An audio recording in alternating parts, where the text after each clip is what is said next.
Assalamualaikum. Ini bukan cubaan, bukan main-main, ini betul-betul. Hari ini aku nak belanja kepada semua followers aku yang mempunyai anak bawah 1 tahun. Aku nak borong semua baju-baju yang ada dekat sini.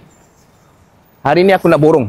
Aku memang nak borong habis. Yang mana memerlukan, nanti boleh ambil dekat sini. Yang ini dekat kawasan Tanjung Minyak. Kawasan Tanjung Minyak Bukit Rambai ni. Korang waste dia. Yang tu, korang waste dia. Okey. Nanti ambil baju kat sini Aku nak borong semua ni untuk baju baby bawah 1 tahun. Baju dia. Betul. Okey. Borong, aku borong. Ini bukan konten Ini bukan konten. Korang doakan aku murah rezeki selalu. Doakan aku bang, jangan lupa doakan saya bang. Murah rezeki selalu bang. Baik bang, tak ada masalah. Amin. Bagi kepada yang memerlukan.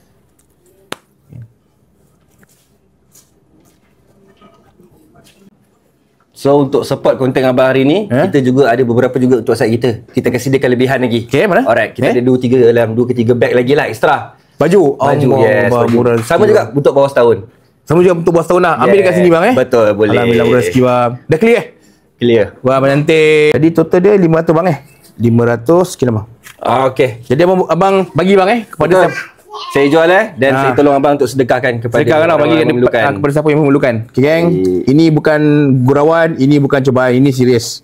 Okay, aku borong baju ni dengan harga 500, korang ambil lah. Kepada yang memerlukan. Ini semua bawah 1 tahun. Ambil dekat sini.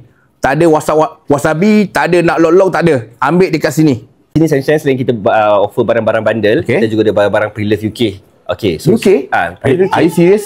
Yes. So girls, belakang kita ada budak-budak lelaki. Wow. So berumur daripada newborn sampai ke umur 14 tahun. Brand-brand kita ada macam biasalah, kuda-kuda. Kuda-kuda.